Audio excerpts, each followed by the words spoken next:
His learning is a schus for Shlema for Ilana Chaya Basarach. We're on Daf Yud Tes Amid Beis. The Mishnah all the way on the bottom, 4 lines from the bottom. Zok the Mishnah. Ve'in oisen tachshit in la'avodas kechavim. One is not allowed to make jewelry or accessories for avodas kechavim, for idol worship, katloyis, necklaces, unizamim, nose rings, v'taboyis, and rings. Eliezer Aimer, bischar mutter. One is allowed to do so for pay, if he's being paid to do so. So this is very hard to understand. First of all, why should it, if it's for pay, why would it be allowed? Why is that a reason to allow it? So if you look at this aleph in the Bach,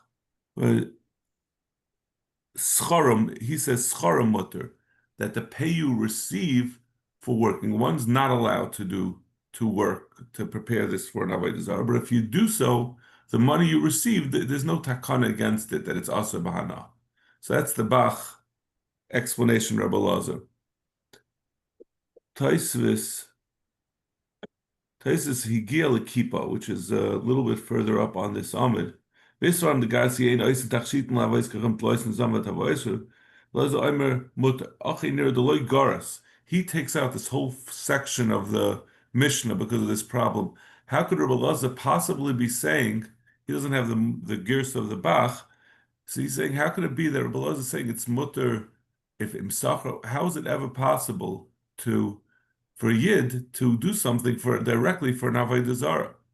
It's not like doing it we're not talking about doing it for a guy. We're talking about making something to beautify an avodah zarah. How could that be? So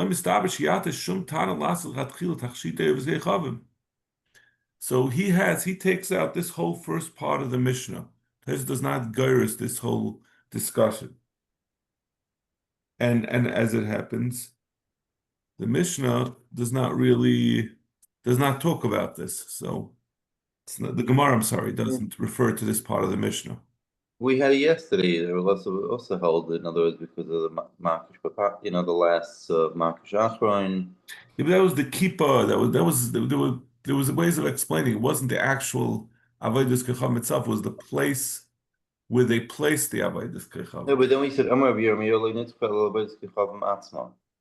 we said that it was the keeping the same thing. Obviously keeping the money. But we're talking about keeping the money, right? Right. So here, it was very similar to what we said yesterday. No, I'm saying so that's why the Bach changed it, right, to saying that it's talking about the money. Taisus doesn't have that girsa, so that's why he's very troubled by it. Right. Sagt the Mishnah weiter. One cannot sell to a guy something that's attached to the ground in Eretz Yisrael, obviously. And that's what I was going to say, because the Torah says, Lo Yisechonim, we learn from there a din, a pasuk, that you're not allowed to sell karko, or, as we see in the Mishnah, even something attached to the ground in Eretz Yisrael. But you can sell it yiktzitz. You could sell after something that was previously attached to the ground was separated, after you cut it down. Yehuda says it doesn't have to be detached.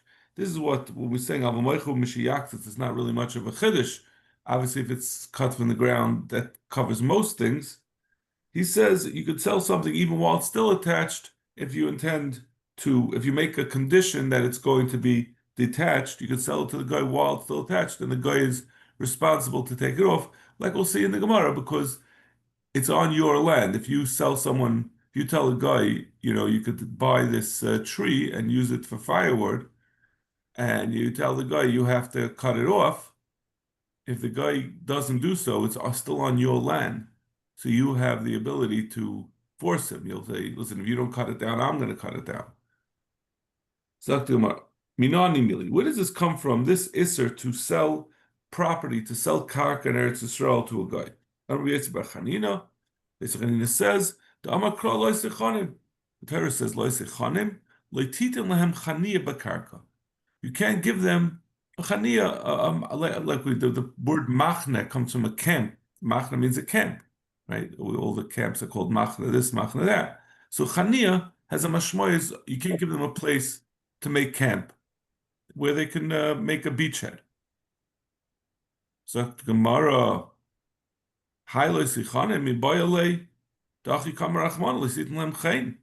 we use this pasuk for a different purpose. Tell you that you can't praise them. You can't say how something favorable about someone who's an avodas kechavim. So Gemara, im kain lemakar loy sichunim. It should have said it with a vav, because loy sichunim is more a mashmayis of chinam, of chen, to give chen, as opposed to machne or the chaniya, which is a lashon of camping. Maid loy sichanim shmami notati. Since it's used without the vav, that's coming to tell you both mashmayis and with the same word. The Gemara v'akati v'bayalei. There's a third mashmayis, and it's interesting. There's a third. These three pshatim are all coming from different usages of the word chen or chinam. In addition to chaniya, camping, and chen, which means beauty or favor, it also has a chaniya. Chen is also lashon of chinam, of free. Come and tell you can't give a gift for free to a Ovid Kechavim. And there's all kinds of halachas about this. If one is doing it in certain contexts, there's a expectation that when you give a gift, there's going to be a reciprocal gift. So like when you let's say you give a gift to a secretary on Secretary Day, it's not Lo Zechanim, that's, she's expected to work for you. She's doing it. This is like a bonus for her work. Or if you give a gift by a wedding, they're going to return a gift when it's your wedding. So this is talking about any goy or dafka or of the kachovim? That's a good question. It's something I've been thinking about it. I think it means Ovid Kechavim. I think it means someone who worships idols. I think all these things are because of a fear generally of, if you look according to Shimon Yadarish time of the Qur'an, the problem is you'll end up. The pasuk says it about when you go into Eretz Yisrael, and you have to not be close with Ovid Kechavim, and we have the Isser V'Yayin Nesach is all because of staying away. So even though I know that we are careful, obviously, with all goyim, with the Isser V'Yayin Nesach, so I'm not sure what is halacha and what is deraisa, what is derabanan. I know that Yayin Nesach we don't differentiate between Ovid Kechavim and that. The psukim are only talking about Ovid Kechavim. So I can't answer. I can't give a psak halacha about. I don't know what the halacha is. In any case, the Gemara says a third thing. So how could we learn out these other two limudim? So the Gemara chinam. If we're talking about a mashmois of chinam, it should have a yud, because that's the way you say chinam, free. From the fact that we use a word that it can be understood in any one of these three ways, it's coming to tell you all three limudim. Tanya nami hachi, lo yisechanim, lo yisitin lehem chaniya b'karka. First, the Brisa says that you can't give something that's mechubed l'karka, and certainly not karka cannot be sold to an Ovid Kechavim. You can't praise them. The third shot, you can't give them something for free. The Gemara says this last din, that you cannot give something for free to an Ovid Kechavim, is a machlekes tanoim, the Tanya. The pasuk says, so you have to see the exact lashon of the pasuk. You should need an avela. You should give it to a ger. A ger is a reference to a ger taishav, who's makabel. He accepts the authority of the yidden, And generally, the halacha is, as we're going to see in the Gemara later on, the rule is that we are mitzvah, we're commanded to support a ger toshev. So, if you have an avela that you can't eat, a ger toshev is not a ger who's become a Jew. He's still a non-Jew, but he's allowed to eat nevela. But you're supposed to support him, so you give him this the nevela. V'achala, and he'll eat it. Or you can sell it to a non-Jew, meaning a non-ger toshev, a regular guy. Them, it says you machar lenachri. Okay, that's the end of the pasuk. So that's the pasuk. Le'soichlu kol nevela ger shebesharecha titnena v'achla, and then he'll eat it. I machar lenachri. Eli elu leger b'nesina u'la'ovid kechavim b'mechira. The mashmayis of the pasuk is that you can give it to a ger toshev, or you could sell it to ovid kechavim. The ger b'mechira minayin. How do you know that you can sell it to a ger? Talmud Laima titnena oy machar. Oy machar. The way the pasuk said it said the ger at the beginning and the ovid kechavim at the end, and in between it said titnena oy machar. Titnena v'achla oy machar. For the fact, so we can darshan it that the two things, nesina, giving, or mechira, can both be applied to the first case, the ger toshev, the thing that the pasuk mentioned first. Then the Gemara asked, the Bryce asked, so we said how we see the ger, not just benesina, but also mechira, which is not like the mashmois pasuk. How do you know the Ovid Kechavim, the Nesina that we said in the pasuk, also can apply to Ovid Kechavim? Talmud Laima titnena va'achla oy machar. So lenachri titnena va'achla oy machar lenachri. So we attach the titnena va'achla that the Pasha pasuk was going on the ger.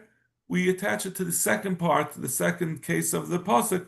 When it says nachri, it says titnena va'achla oy machar. You have a choice. You could either give it to him or sell it to him. That's Remeir. So if Remeir is saying that you can give the nevela to a guy, so you see he holds there's no problem of he's saying there's the giving a nevela, you're not getting anything out of it, you're giving him a free gift. A ger toshev is not a problem. A ger toshev, the Torah says we're supposed to support him. A ger, a guy, we have according to the pshat that says it should be also. So Vaisis Rameh doesn't hold to that. Yehuda says no. You read the pasuk the way it's written. That you can only give to the ger. The ger you can only give it to him, and the ovid kechavim you can only sell it. It's I don't understand. I haven't seen the pshat, and I don't understand what would be the problem with selling to a ger toshev a nevela. Right, the nevela is not aser bahana. Why can't you sell it to the ger toshev? You're not. Is it like a bittul mitzvah of supporting a ger? So that means that you could sell regular meat to a yid, but a ger toshev you have to give him for free in nevela. Like, what would be the problem with selling to him? Saying like the pasuk is telling you, so I'm not really sure. I'm not really sure why that would be a problem. Is there a mitzvah to support ger toshev? Yeah, there is. There is? It's a ger toshev, but it's not a ger. It's not a Jew. Right, ger toshev. There's the same mitzvah to support a yid also, right? But I didn't know there's a mitzvah to support ger toshev because nicht a yid. Right, so it's a chiddush that you have to support a ger toshev. But my question is, why would it be that you're not allowed to sell to a ger toshev? A yid you could sell to. Right. So, like, what would be the explanation of that? Man, I don't know, maybe it's in this Taisvis of Rabbi Yehuda Midvarim Kiksavim. Yeah. So Gemara Shaper Kamer Remeir. L'chayr Remeir is right. Why would the pasuk structure it in this way, where it first says Ovid Kechavim, the Ovid Kechavim, and then it says Mechira and Nesina? Why wouldn't it just the pasuk would normally separate the two things. So from the fact that the way the pasuk structured it, what it says first, you should give to the ger. It says the ger, then says nesina and mechira. It's mashma that there's something to be deduced from that. Rabbi Yehuda Amalach Isak Adat Amar Meir Lichta Rachmana Titnana Va'achla Umachar. Oy Lamali. Why would he use the lashon of oy? You give it, or you could sell it. It should just say if it means both nesina and mechira apply to both the ger and the Ivik Chacham, it shouldn't say the word oy, which is mechalik very often. Shema mino lidvarim kechsavan hudasa. It's going to tell you that it means as it actually is intended. And the Rameya says it's coming to tell you it's better to give it to a ger rather than sell it to an oivet kechavim. Yehuda, keeping the ger out the mitzvah lachiyosei, uknani out the mitzvah lachiyosei lahaktam leitzarchra. There would be no reason to put the oi there to tell you that it's better to separate it somewhat, to tell you that it's better, that there is still a mashmayis in the pasuk of giving it to a ger, because we would know that without it, because we know in general there's a mitzvah to be mechaya a ger taishev. The Brisa continued. That was the one pshat of you can't give a manas chinam. That was really the third pshat. The second pshat was you can't praise a guy. This is, I think you're going to find this interesting.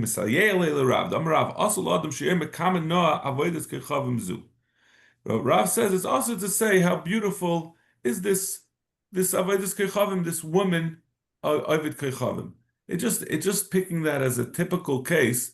It's less likely someone would say how handsome is this ovid kechavim. So not that it's particularly an isser on a woman, but that's what people would more normally praise. Meisvei, Meiser B'Shem Gamliel. Shayal Gabe Maila B'Harabayis. He was walking his mamish on a step on the Harabayis. So he saw a beautiful non-Jewish woman, and Avedis Kechavim. And he gave he made a bracha. He said, thank you Hashem for making such a beautiful thing, a beautiful woman.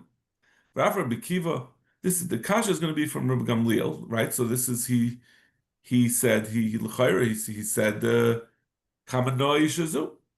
Ra Isha Tunis Rufus. This is not really a kasha, this is just a similar incident. Harasha. He saw the wife of Tunis Rufus Harasha, Rock Shacha Kubacha. He did three things. He spat and he laughed and he cried. Rock Reik Shahaisa Ba Mitipas Rucha. He said, Zimas, I forgot the word. Zimas. We say that the Zara of an Oivik Chavim is rotten. That's the way. Zermas susum zermasam.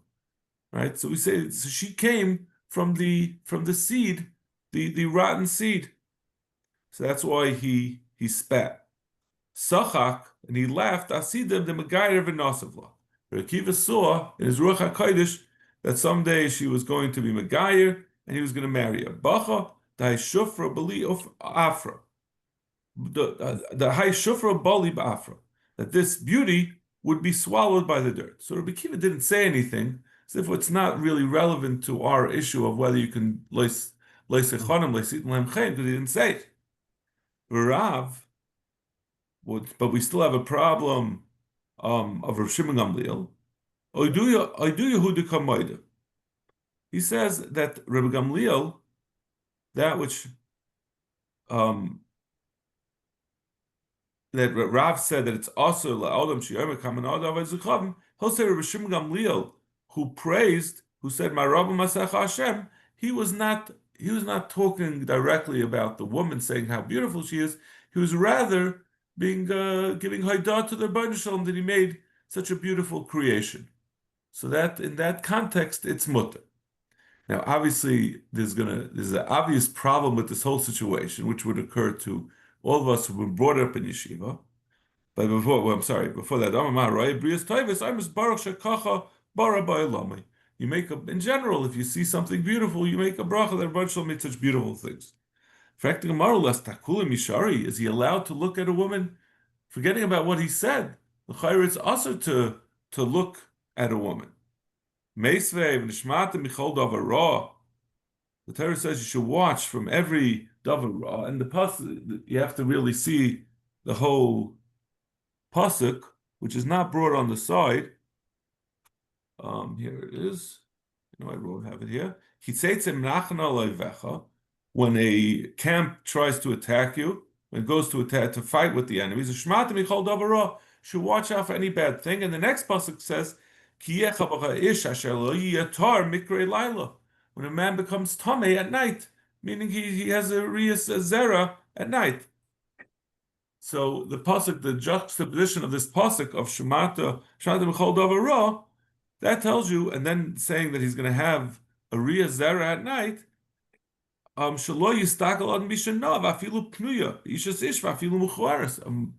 also to look at a woman if she's a pnuya, even if she's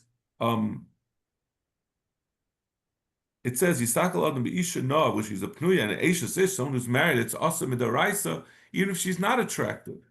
Maybe because an Eishes Ish, there's a din of Mayim Gnuvim Yumtaku, so that will make up for her lack of attractiveness.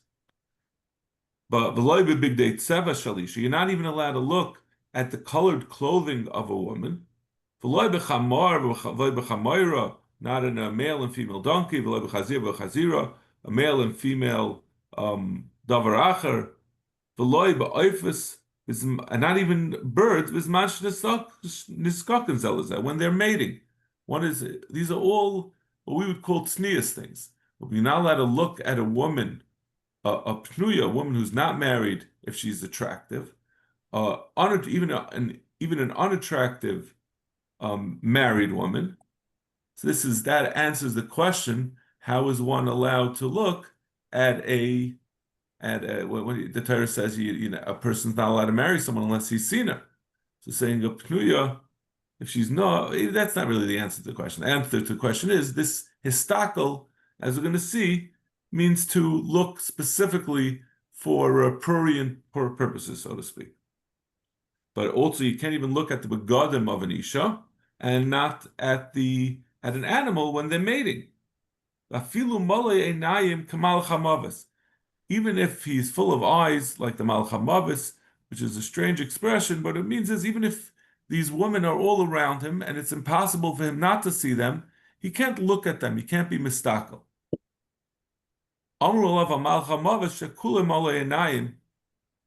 Once we brought up this topic, we're going to get back to the answer all the way at the end. But now, once we brought up this topic of the Malach HaMavis being full of eyes, we explain what that means. He's full of eyes. When someone's about to expire, he stands on top of over his head, with his sword in his hand, and there's a drop of poison at the tip of the sword. When the chayla sees him, he shakes, and that causes the chayla's mouth to open. And he throws the Malach HaMavis throws that tipa, that drop of poison into his mouth. Mimena mace, that causes him to die. Mimena masriach, and it causes him to decompose. Mimena paramarikas, and it causes the deathly pallor that comes over a person with death, that to happen. In any case, this is all. We're going to get back to some of the meaning of this, but we still have our question that how can it be that Reb Shimon Gamliel saw a woman, even if he was just praising the Rebbe Shalom, it says you're not allowed to be mistakel. And with the Gemara, Karen Zavas Havoy, she came upon him unawares. He was walking on the street. He came to the corner, and she was walking in the other direction. She also came to the corner, and they almost bumped into each other. So he didn't realize he wasn't trying to look, but it came across his field of vision against his. He was an itis. Zaktimar. now we're going to go back to this brisa that says that you're not allowed to look all these isurim to interact to see a woman. You're not allowed to look at colored clothing of a woman. Amar of Yehuda, Amar Shmuel, afilu shtuchen al gabi kaisel. Even if these begadim are not being worn by her, even if they're laid out, it still can arouse prurient interest. Amar Shmuel, afilu shtuchen al gabi kaisel. I'm sorry. Amar Papa, ubamaker balei. Papa says it's only if you know who it belongs to. That means if you just see clothing and you don't know who it belongs to, it doesn't mean anything. Amarava dekanami the tani v'loy big date seva shel isha v'loy tani v'loy big date savainin. It says the begadim colored clothing that belongs to a specific person, not just generally colored clothing. Shmamina. Amruchiz the hani mili batiki. It says another restriction on this. It's only if it belongs to the woman and she's worn it. Awu b'chadati, if it's brand new, less lamba. And I'll prove it to you.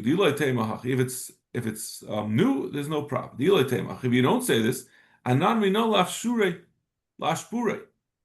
heichi yavinan. We've come across this thing that they used to do. They would give to a person who would somehow beat up clothing. They would press it, or they would do after the clothing was sewn, was put together. They would give it to the person who would do the final touches of pressing it or cleaning it to take off the schmutz on it. Now, how could anyone do that job? Memela, when you're sewing it, it's not yet complete. But once it's complete, how can you give it to someone to work with it? Hakom mistakel. The person who's working on it is looking at it. It should be awesome.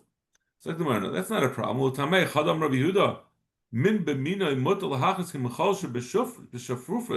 If someone is working as a farmer, and part of that is animal husbandry, he has to breed the animals together. He's allowed to, not only is he allowed to watch, he's allowed to facilitate the animals breeding, even like putting in a reed into a tube. When he's doing that, he's certainly seeing what he's doing. When a person is working, he's busy with his work, he's not being mistakel. That's not called being mistakel. So too over here, the person who's working on the clothing, he's not going to be also. That's not a right. Amar mar. Mimena mace. That we said that the Malach HaMavis throws the tipa of poison, and that causes the person to die. Name of Pliga Avoda Shmuel. Let's say this is Machlekes. He's been chalik on the father of Shmuel. Amar Avoda Shmuel Amali Malach HaMavis. Iloich de Chayshina Likra liyikra de Bryce the Briyasa. If I wasn't chayish for the Rebbeinu Shalom's creations, have a parana beis hashchita kevehema. I would rip out the makom shchita. That means that by behema you shecht it by the neck. I would just, when I kill, the Malach HaMavis says, I would just kill people. I wouldn't just let them die without seeing any outside evidence of it. I would rip out their throats, and they would look like the way an animal does, that it rips out the throat of its prey. But so it's mashma. It's not coming from a tipa from the Malach HaMavis, but rather the Malach HaMavis stops a person from breathing. He goes after the throat, and he doesn't rip it out, but that's where he kills him, not from a bit of poison. So maybe that's what the tipa does. The poison really chokes a person. It stops him from being able to breathe. We also said in the Bryce, that causes a person to decompose. If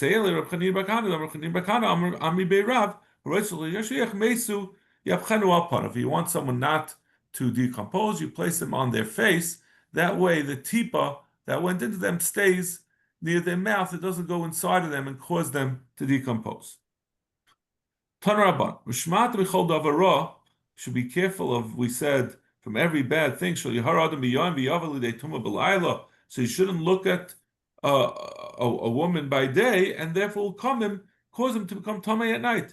Because we are This is a very, very famous Gemara. This is the basis of the Mesilas Yesharim. If you remember Mesilas Yesharim, it still gives the format of Mesilas Yesharim is every parak goes through steps to arrive at the highest levels.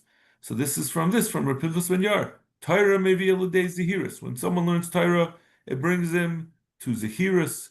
Rashi teaches all these things. He doesn't teach in the same order. Rashi says Zehiris kshavera bali yadi zohir li shomer shelo yichashem. Means to take care, to be careful, to not fall into chait. So by learning, if you learn what the Torah is, what the Torah commands, you'll know to be careful. And Zehiris maybe l'dei Zrizus. The next level, if you're Zohar, then you're going to be Zaras. Zaras, Rashi says, Zaras v'nishmer koydem l'chein. He even before he comes upon a chait, he makes sure, for example, he'll go the other way, so he won't come into the oifen of chait. He makes it that the chaver shouldn't come to. Then Zerizus mevi l'dei Nikias.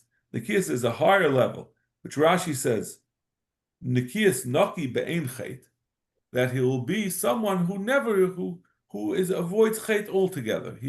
From doing these things, he'll become a person who there's no possibility of chait. Then Nikias mevi l'dei Precious. That will bring him to the next level of Precious, which Rashi says, Precious af midavar hamuter parish lahachmer alatzma. He stays far away from chait. He doesn't do things even that are not aser, just because he wants to stay so far away from chatonim. Precious maybe l'dei tahira. That brings to tahira, which tar is Rashi says tar sach meluven va'avdif minaki. We had said naki there's no chait. That means he takes himself away from even something that he's not. It's not even what do you call it? Even the things that are mutter, he keeps far away from those things. I'm sorry, where are we up to? We're up to Precious or Tyra? The Kias may be l'dei Precious may be l'dei Tyra. So right, Sach Maluvim, yeah, and Tahira may be l'dei. So we have the lashon Chasidus in the Maseres Ashash. It changed this to Kedusha. But again, another level of lidei. Rashi Precious. We say Precious is to be machmer himself, even meaning from things that are aser. Then Chasidus or Kedusha is a level. I think these are levels in the mitzvahs asay that he does things even that the Baruch Shalom does not directly require. Chasidus mevia lidei anova, and that will bring you finally to anova, to being humble. Anova mevi lidei yiras chait, and anova will bring you to the mila of where you fear chait. All these other things until now, as we said, I think we've said this before. Yiras chait doesn't mean we said the mila of yiras chait is not that he is doing it to be makabel schar, but he's doing it because of the Rebbeinu Shalom. He's fearful of losing the mila of what the Rebbeinu Shalom wants, so that's yiras chait. So that's the mila above anov. Yiras chait mevia lidei either chasidus or kedusha, depending on which nusach you do, or if you leave it out, mevia lidei ruach hakodesh. Yiras chait mevia lidei ruach hakodesh. Ruach hakodesh mevia lidei tchias hamesim, and ruach hakodesh brings you tchias hamesim. So ruach hakodesh and tchias hamesim are results of what a person gets from being noig these different milas. It means the first lists are the things that a person should do. These are the things that the Rebbeinu Shalom gives if you got to this level. But Chasidus gedola mikulam. Chasidus, if you change that nusach, I think this is going with the lashon that we changed lidei Chasidus and Chasidus mevi lidei ruach hakodesh. He's saying the Chasidus is the highest level of what a person can accomplish on his own. Then I spoke with the Chazoin, which is Ruach HaKodesh, the Chasidecha, to those who reach the level of Chasidus. Pigadu Yeshua ben Levi, Dam Yeshua ben Levi, Anova Gedoyla Mikulin. Shneim Ruach Hashem Alikim, Ale Alai, the Ruach of Hashem came on me. Yan, Moshach Hashem Oisi Levaser, Lebasar Anovim Chasidim, Lebasar Anovim. Says the Rebbe Shalom gave me Ruach HaKodesh essentially because of Anivas. Chasidim le'nemer ala anavim. Ala matash anava gedayla mikol. And he says, anava really should be the last one. That's the highest level a person can reach. Okay, we'll have to stop over here. I got a little carried away with this stuff.